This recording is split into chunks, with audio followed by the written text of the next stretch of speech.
तू तो नाखलफ है, घर से निकाला गया था, तेरा क्या जवाब? मैं क्या जवाब दूं? दूंगा जवाब जरूर। आऊंगा एक दिन फिर आम खास मैदान में, बहुत जल्दी आऊंगा। अकबरुद्दीन ओवैसी लड़ेगा, अपनी पसंद के मुकाम पे अपनी पसंद के वक्त लड़ेगा। तुम्हारी पसंद के मुकाम पे नहीं, तुम्हारे पसंद के वक्त नहीं, वक्त मैं तय करूंगा, मुकाम मैं तय करूंगा। क्या आप डरे हुए हैं? क्या घबराए हुए हैं? अज़ां की बात है, लिंचिंग की बात हो रही है, हिजाब की बात है, लेकिन याद रखो इन सब हालात से क्या तुम डरे हुए हो? डरना भी नहीं चाहिए। तारीख के औराख को उठा कर देखो। मैं बार बार कहता हूं कि मुत्तहिद रहो, इत्तेहाद पैदा करो। क्यों? कि तेदाद में ताकत नहीं होती, इत्तेहाद में ताकत होती है। मैं आज इस फाउंडेशन स्टोन के जरिए मुसलमान बच्चों को नेशन बिल्डिंग प्रोसेस का हिस्सा बनाने के लिए आया हूं।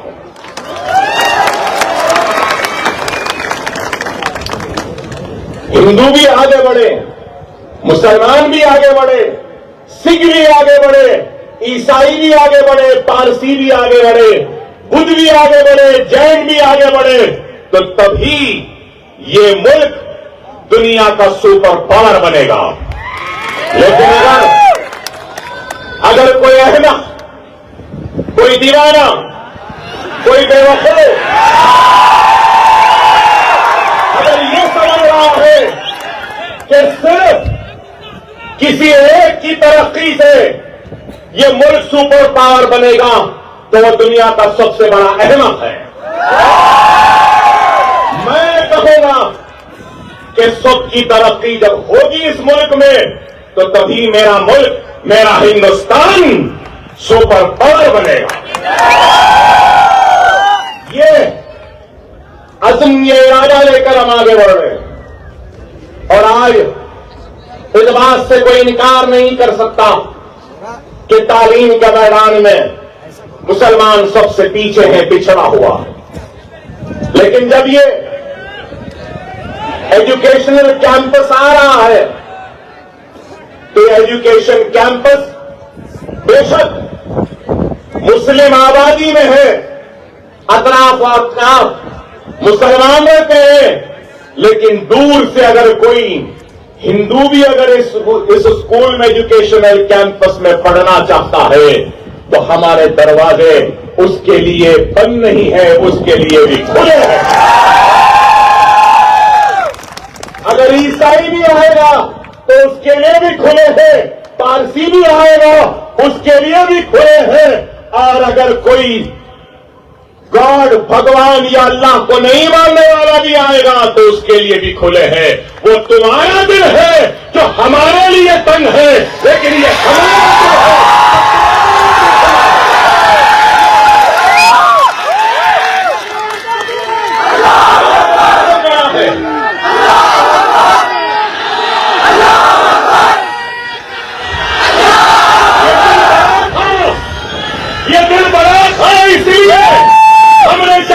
हुक्मरानी की सरजमीन पर हमने दिलों को जीतकर अपने वसी दिल में हर किसी को जगह दी। इसलिए आज दुनिया शहंशाह अकबर को भी याद करती है, को भी याद करती है। ये वसी दिल ही था, लेकिन आज आपको और हमको इस बात से गौर फिक्र करनी होगी कि तालीम में आज क्या है। अगर आप 7-8 साल पुराने अगर मेरे तकारीर को सुने हैं, तो मैं बराबर बताता था उसमें कितने ग्रेजुएट थे, कितने मुसलमान ग्रेजुएट हो रहे हैं। मैंने अपने तकरीर में बताया कि कितने ड्रॉप आउट्स हैं। मैंने महाराष्ट्र के हर तकरीर में बताता था कि महाराष्ट्र में कितने IAS मुसलमान, कितने IPS मुसलमान, कितने IFS मुसलमान, कितने IRS मुसलमान। हालात बहुत खराब। आज आपको और हमको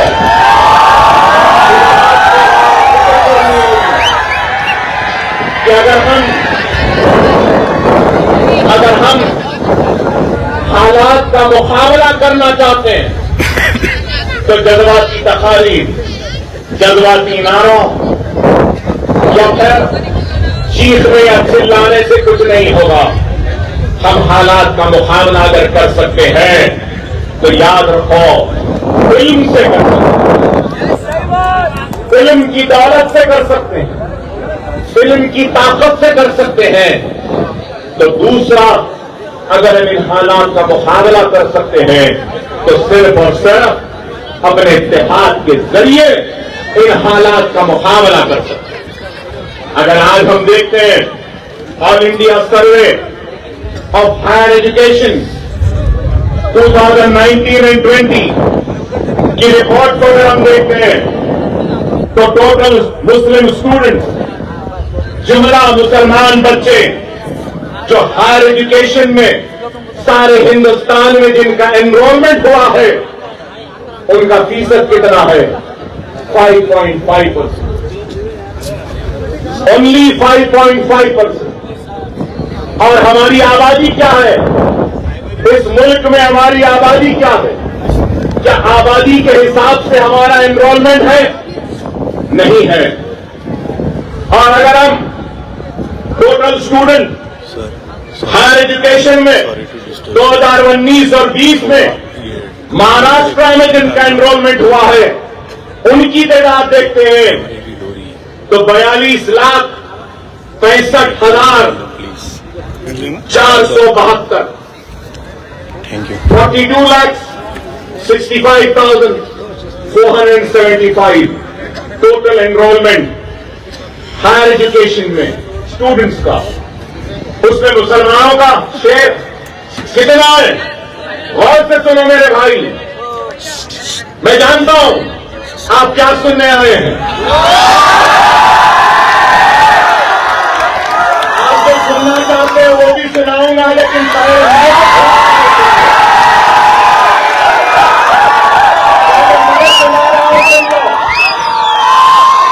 42,65,472 टोटल एनरोलमेंट में से मुसलमानों का enrolment 1,66,228 1,66,228।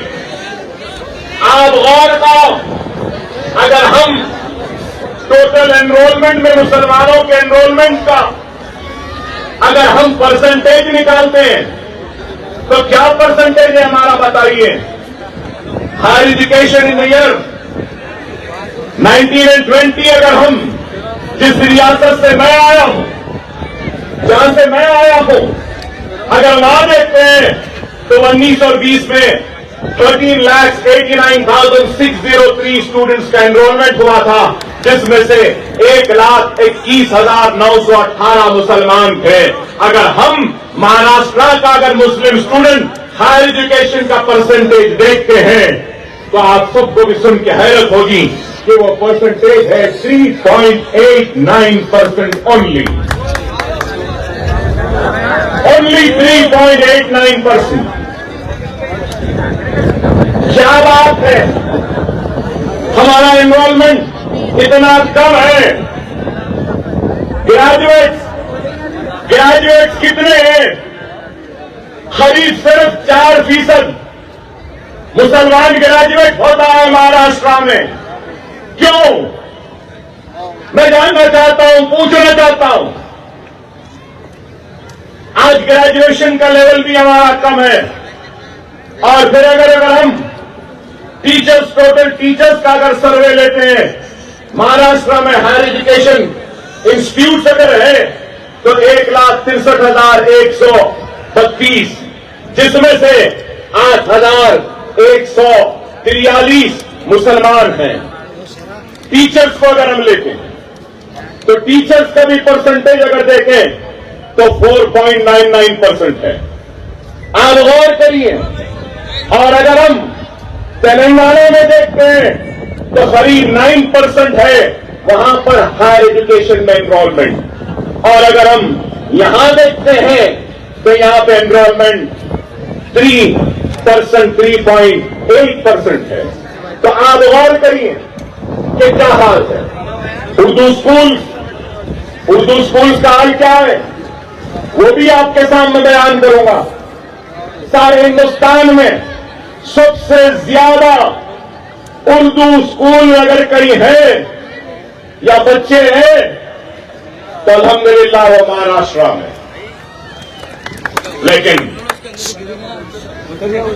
Unified district information system for education report for the year 2018 and 19 total school Maharashtra में 1,09,942, जिसमें से 5,210 स्कूल उर्दू मीडियम के और उसका परसेंटेज 4.73%। और महाराष्ट्र में उर्दू स्पीकिंग पीपल कितने हैं, उर्दू बोलने वाले कितने लोग हैं? 7% हैं और स्कूल 4%। टोटल मुस्लिम स्टूडेंट महाराष्ट्र में 2018 और 19 में 28,22,370 और फिर उर्दू में अगर हम देखते हैं तो 13,05,652, मतलब ये 46.26% Muslim students are studying through Urdu medium. मतलब ये कि 46% बच्चे जो एनरोल हुए वो उर्दू मीडियम में पढ़ रहे हैं। और अगर हम सबसे खतरनाक चीज जो ये देखने के बाद मेरे पास सामने आई है तो वो ये आई है कि जितने भी उर्दू स्कूल हैं उसमें 50% से भी कम स्कूल में फर्नीचर है और 23% ऐसे स्कूल हैं जहां पे कुछ फर्नीचर है। 90% स्कूल ऐसे हैं जहां पे कंप्यूटर लैब नहीं है, लाइब्रेरियन नहीं है। और फिर जब हम ड्रॉप आउट को देखते हैं तो हाई ड्रॉप आउट है। सबसे ज्यादा ड्रॉप आउट अगर कोई है महाराष्ट्र में तो मुसलमानों में है। अगर हम SC और ST से अगर कंपेयर करते हैं महाराष्ट्र में सबसे ज्यादा ड्रॉप आउट। और आपको ये भी बताऊं औरंगाबाद में 2021 और 22 में 8,000 बच्चे 10th में इम्तिहान नहीं लिखे और ड्रॉप आउट हुए औरंगाबाद में। और अगर आपको ये भी बताऊं तो आपको सुनकर हैरत होगी, अगर 100 बच्चे स्कूल में दाखिला लेते हैं तो ग्रेजुएशन तक आने तक 100 घटकर सिर्फ 10 बच्चे हो जाते हैं। सिर्फ 10, मतलब एक stage by stage drop outs है। ग्रेजुएट में आते हैं अगर 3.5 साल या 5.5 साल की उम्र में बच्चे को स्कूल में दाखिला देते हैं आप, वो ग्रेजुएशन तक जाता है। तो ग्रेजुएशन को जाते जाते अगर 100 बच्चों को दिए तो ग्रेजुएशन तक आने तक सिर्फ 100 के बजाय 10 ही बच जाते हैं।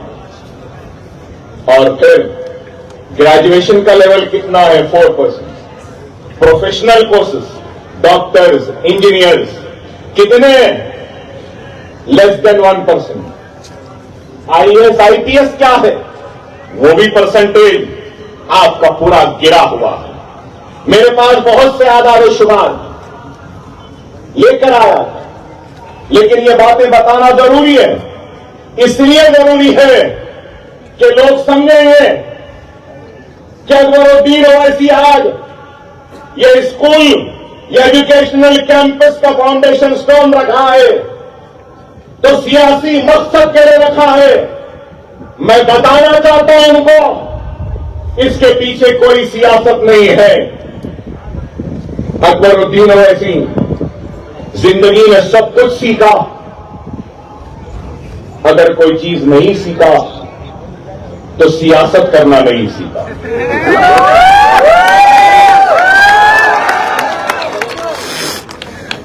सियासत मुझे नहीं आती, ना ही मैं कभी सियासतदान बनना चाहता था।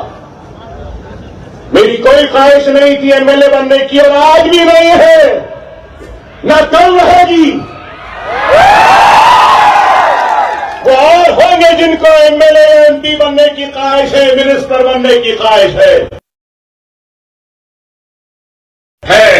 तो सिर्फ यही है कि जब मरने के बाद अल्लाह के सामने जब हाजिर रहूंगा तो उस वक्त अल्लाह जब मुझसे सवाल करेगा कि मैंने तुझे दौलत दी थी, इख्तियार दिया था, ताकत दी थी, तो तूने मेरे हबीब की उम्मत के लिए क्या किया है, तो मैं यही काम के जरिए अल्लाह के सामने हाजिर होऊंगा और कहूंगा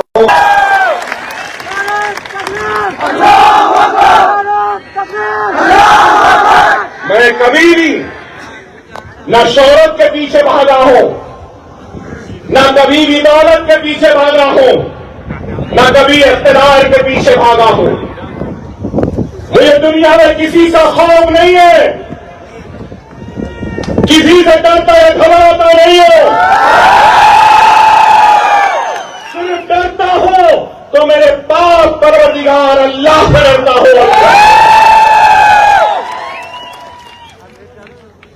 अरे आज 11 स्कूल है हैदराबाद में। पहला स्कूल कैसे बना आपको मालूम? अभी इम्तियाज जलील साहब ने कहा कि अकबर ओवैसी साहब पे हमले होने के बाद में उन्होंने अपनी जिंदगी को वक्फ कर दी गरीबों की मदद के लिए, तालीमी इदारे बना दिए। मैं ये बात कहना चाहता हूं, मुझ पर हमला होने से पहले, मुझ पे गोलियां लगने से पहले, चाकुओं के जर्ब लगने से पहले मेरे 2 स्कूल ऑलरेडी जब चलते थे। अगर मैं आज जिंदा हूं ना तो शायद वो 2 स्कूल के बच्चों की दुआओं की वजह से जिंदा।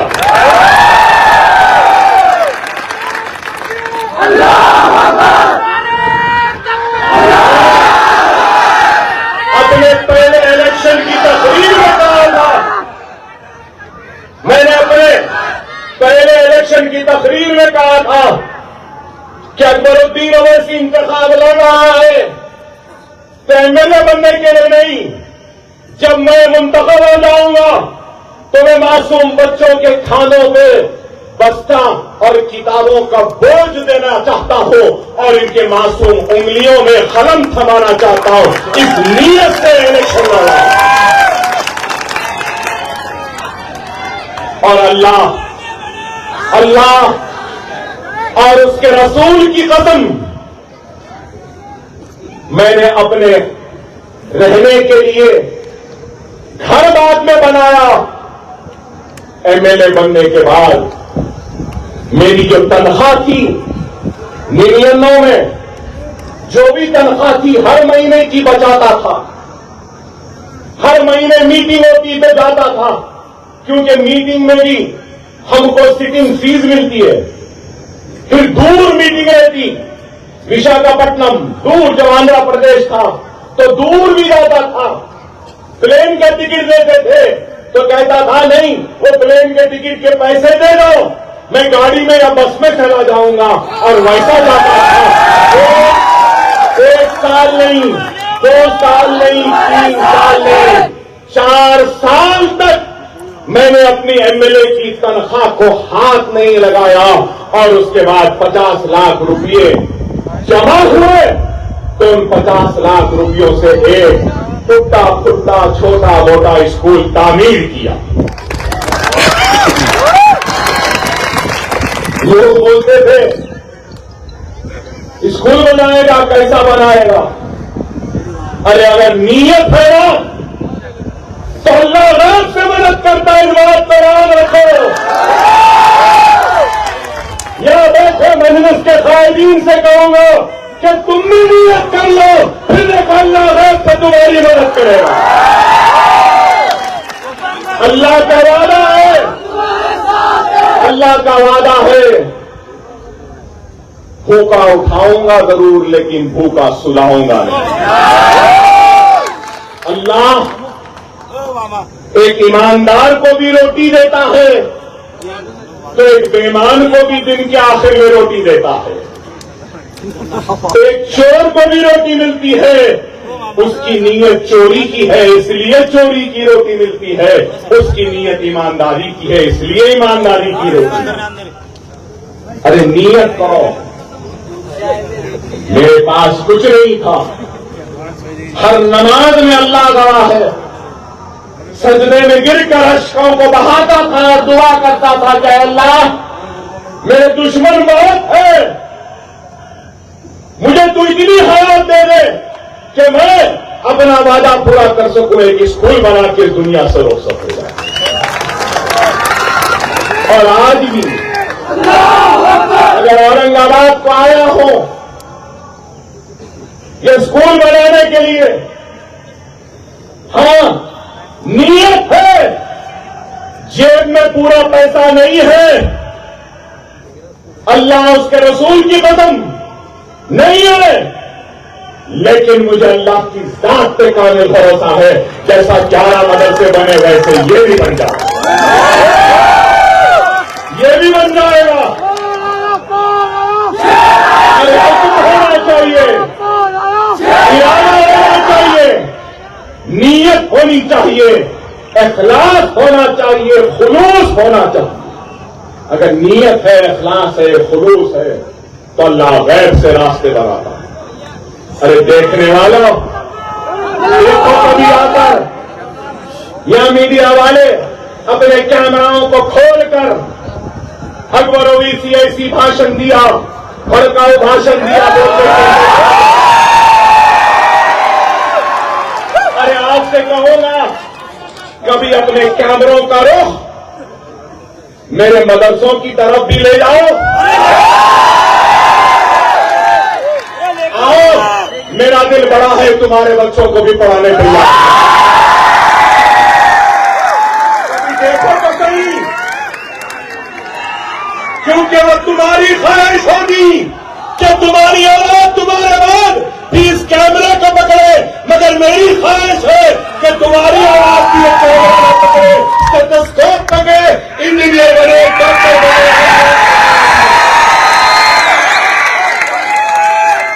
कम अज कम जाओ देखो, मेरा बल्लागुड़ा केजी का पीजी का कैंपस 2 लाख स्क्वायर फीट का है। टाटा अंबानी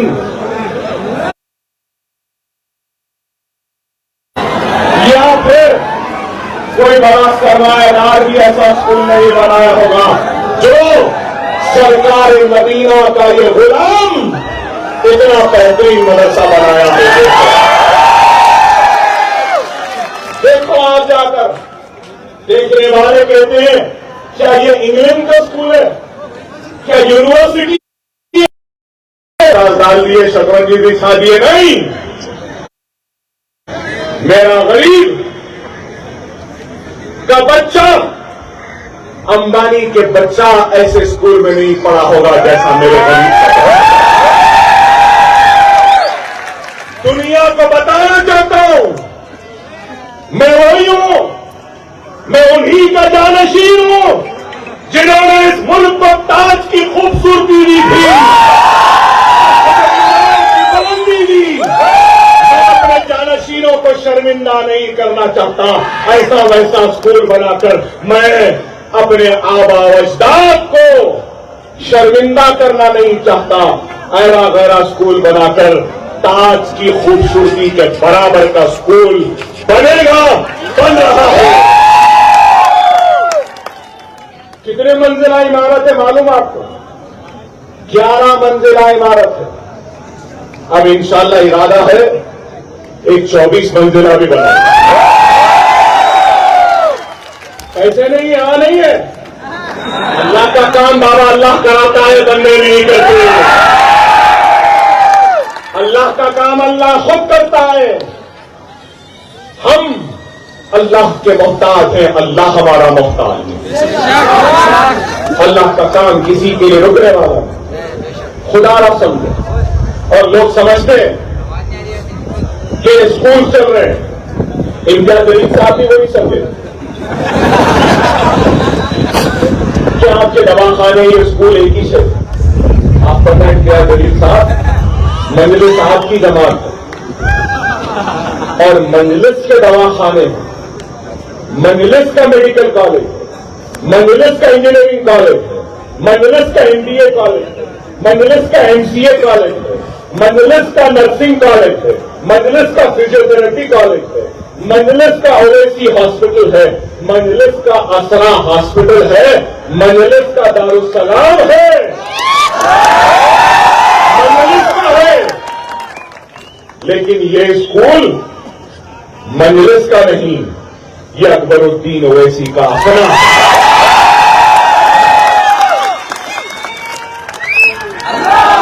दवाखानों में जमात का पैसा लगता है, मेडिकल कॉलेज में मजलिस का पैसा लगता है, इंजीनियरिंग में मजलिस का लगता है, ये स्कूलों में अकबरुद्दीन ओवैसी का पैसा लगता है।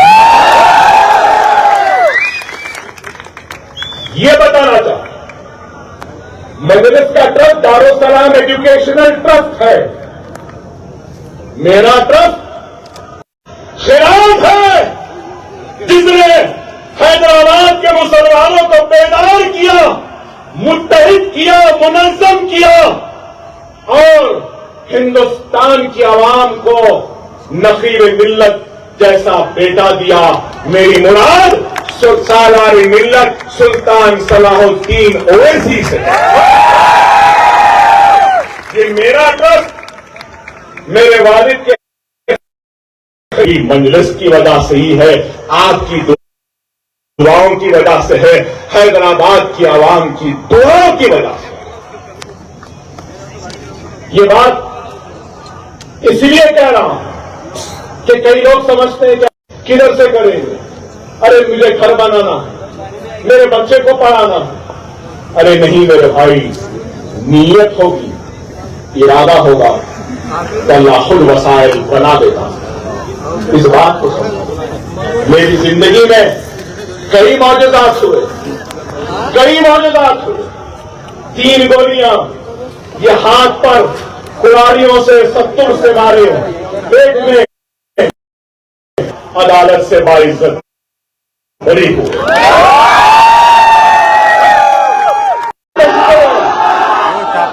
जब भी गोलियां लगी तो लोग समझे मेरी जिंदगी ऐसी है। पहला इलेक्शन लड़ा, किसके खिलाफ? 25 बरस का एमएलए था। लोग बोले ये बच्चा, छोटा बच्चा हराएगा।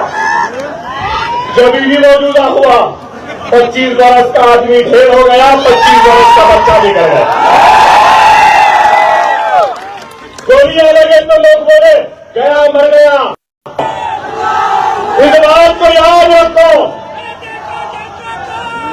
आज लोग कहते हैं हमारे पास वसाइल नहीं, पैसा नहीं, मुसलमान गरीब है। नहीं मुसलमानों, तुम गरीब नहीं हो, तुम्हारे पास सबसे बड़ी दौलत है तो वो ईमान की दौलत है। तुम्हारे पास दूसरी बड़ी अगर कोई दौलत है या ताकत है तो वो ला इलाहा इल्लल्लाह मुहम्मदुर रसूलुल्लाह है। तीसरी ताकत है तो तुम रसूलुल्लाह की उम्मती हो। चौथी ताकत क्या है? अरे तुम्हारे पास जो निजाम है ना, वो किसी के पास नहीं है। फोन तो खोलो कैलकुलेटर, आप भी खोलो कैलकुलेटर। एक हिसाब बताता हूं, फोटो के लिए तो खोलते हैं ना फोन। एक हिसाब, मुसलमानों की आबादी कितनी है मुल्क में? 20 करोड़। 20 करोड़ है ना? ठीक है भाई, 25 करोड़ 20 करोड़, ठीक है। उसमें से साहिब इस्तिताअत कितने मुसलमान हैं? कितने? जिन पे ज़कात वाजिब है, फर्ज है, वैसे कितने मुसलमान हैं? एक और सुना इसकी ज़कात मैं खुला कर चलो 25 लाख लोगों को 1 लाख के हिसाब से अगर कर लिए तो कितने पैसे उधर गिनो भाई, कैलकुलेटर कितने हो गया? कितने?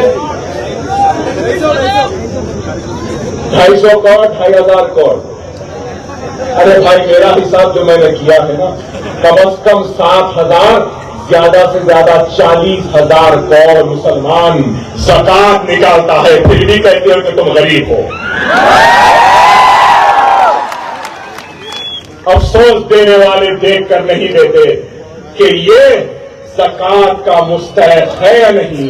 देने वाले ये देखकर नहीं देते कि किस तरीके से हम मालिक बना सकते हैं इस इंसान को।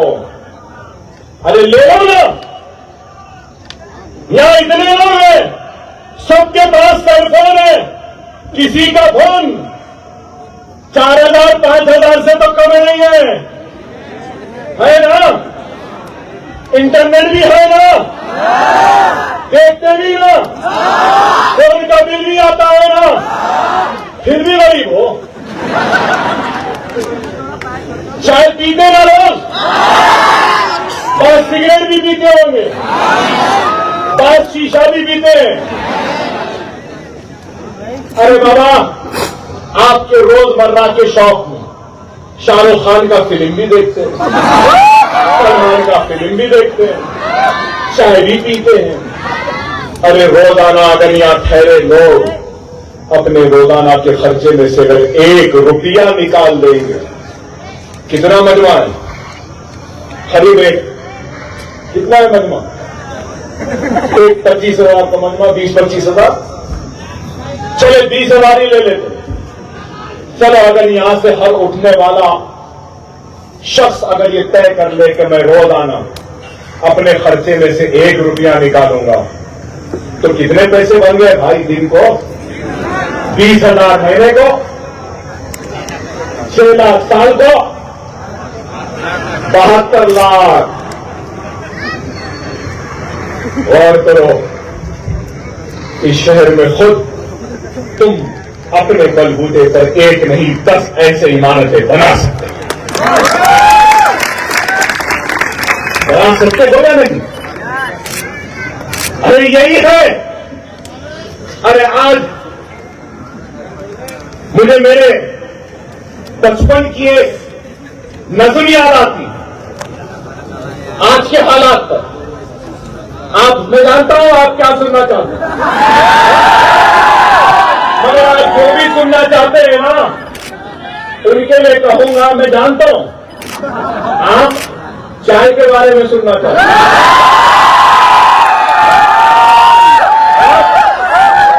कड़क चाय, नरम चाय,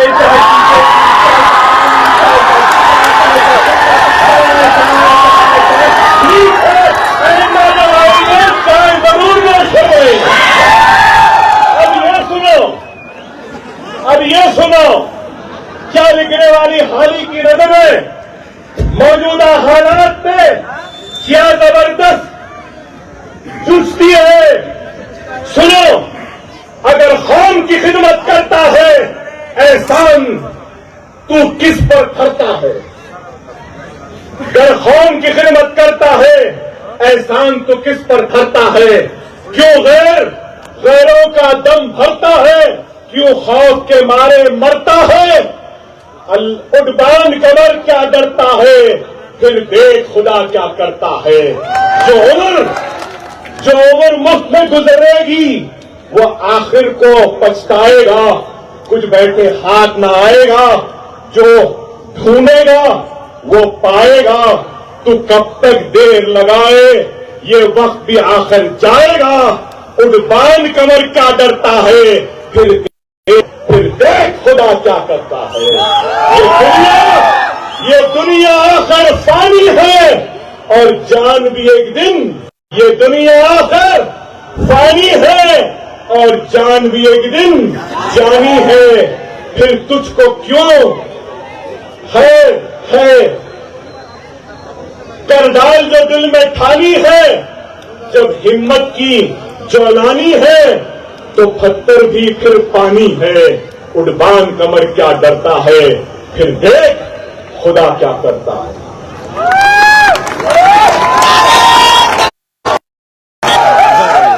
तू तो ना खलक है, उससे निकाला गया था तेरा क्या जवाब। मैं क्या जवाब दूंगा, जवाब आऊंगा एक दिन फिर आम खास मैदान में, बहुत जल्दी आऊंगा। अकबरुद्दीन अवैसी लड़ेगा अपनी पसंद के मुकाम पे, अपनी पसंद के वक्त लड़ेगा। तुम्हारी पसंद के मुकाम पे नहीं, तुम्हारे पसंद के वक्त नहीं, वक्त मैं तय करूंगा, मुकाम मैं तय करूंगा।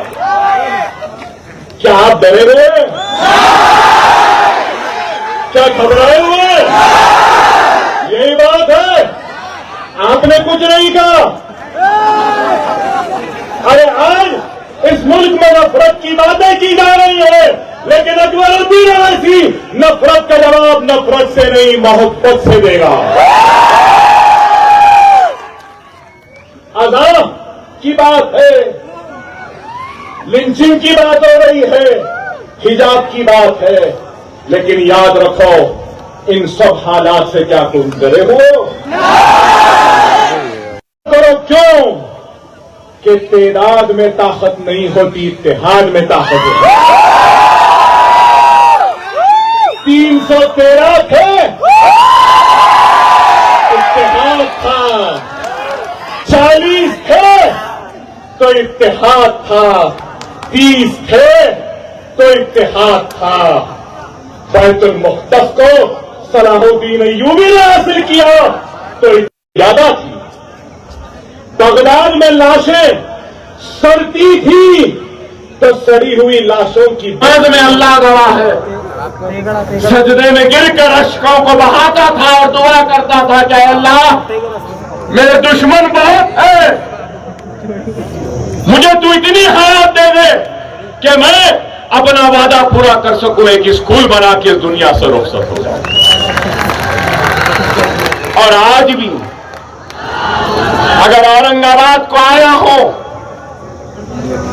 ये स्कूल बनाने के लिए, हाँ नीयत है, जेब में पूरा पैसा नहीं है, अल्लाह उसके रसूल की कसम नहीं है, लेकिन मुझे अल्लाह की जात पे कामिल भरोसा है, जैसा 11 मदरसे बने वैसे ये भी बन जाएगा, ये भी बन जाएगा। अरे अज़्म होना चाहिए, इरादा होना चाहिए, नीयत होनी चाहिए, इखलास होना चाहिए, खुलूस होना चाहिए। अगर नीयत है, इखलास है, खुलूस है तो अल्लाह गैब से रास्ते बनाता है। अरे देखने वालों, देखो कभी आकर या मीडिया वाले अपने कैमराओं को खोलकर अकबर ओवैसी ऐसी भाषण दिया, भड़काऊ भाषण दिया बोलने के इंतजार में। अरे आपसे कहूंगा कभी अपने कैमरों का रुख मेरे मदरसों की तरफ भी ले जाओ। आओ, मेरा दिल बड़ा है, तुम्हारे बच्चों को भी पढ़ाने तैयार हो। कभी देखो तो सही क्योंकि वो तुम्हारी ख्वाहिश होगी कि तुम्हारी औलाद तुम्हारे बाद भी इस कैमरे को पकड़े, मगर मेरी ख्वाहिश है कि तुम्हारी औलाद भी ये कैमरा ना पकड़े, स्टेथोस्कोप पकड़े, इंजीनियर बने, डॉक्टर बने, IAS बने। कम से कम जाओ देखो, मेरा बल्लागुड़ा KG टॉप PG का कैंपस 2 लाख स्क्वायर फीट का है। चैलेंज से कह रहा हूं, टाटा, अंबानी या फिर कोई बड़ा सरमायादार भी ऐसा स्कूल नहीं बनाया होगा जो सरकार मदीना का ये गुलाम इतना बेहतरीन मदरसा बनाया है। देखो आप जाकर, देखने वाले कहते हैं क्या ये इंग्लैंड का स्कूल है, क्या यूनिवर्सिटी है? अरे नहीं, ये गरीबों के लिए बच्चों को पढ़ाने का मदरसा। गरीबों का मदरसा मतलब दीवार उठा दिए, टीन डाल दिए, एस्बेस्टॉस डाल दिए, शतरंजी बिछा दिए, नहीं। मेरा गरीब का बच्चा, अंबानी के बच्चा ऐसे स्कूल में नहीं पढ़ा होगा जैसा मेरे गरीब का बच्चा पढ़ा। दुनिया को बताना चाहता हूं, मैं वही हूं, मैं उन्हीं का जानशीन हूं जिन्होंने इस मुल्क को ताज की खूबसूरती दी थी, बुलंदी दी। मैं अपने जानशीनों को शर्मिंदा नहीं करना चाहता। ऐसा वैसा स्कूल बनाकर मैं अपने आबा व अजदाद को शर्मिंदा करना नहीं चाहता। ऐरा गैरा स्कूल बनाकर ताज की खूबसूरती के बराबर का स्कूल बनेगा, बन रहा है। कितने मंजिला इमारत है मालूम आपको? 11 मंजिला इमारत है। अब इंशाल्लाह इरादा है एक 24 मंजिला भी बनाओ। ऐसे नहीं है, यहां नहीं है। अल्लाह का काम बाबा अल्लाह कराता है, बंदे नहीं करते। तू तो नाखलफ है, घर से निकाला गया था, तेरा क्या जवाब? मैं क्या जवाब दूंगा? जवाब जरूर आऊंगा एक दिन, फिर आम खास मैदान में बहुत जल्दी आऊंगा। अकबरुद्दीन ओवैसी लड़ेगा, अपनी पसंद के मुकाम पे, अपनी पसंद के वक्त लड़ेगा। तुम्हारी पसंद के मुकाम पे नहीं, तुम्हारे पसंद के वक्त नहीं, वक्त मैं तय करूंगा, मुकाम मैं तय करूंगा। क्या आप डरे हुए? क्या घबराए हुए? यही बात है, आपने कुछ नहीं कहा। अरे आज इस मुल्क में नफरत की बातें की जा रही है, लेकिन अकबरुद्दीन ओवैसी नफरत का जवाब नफरत से नहीं, मोहब्बत से देगा।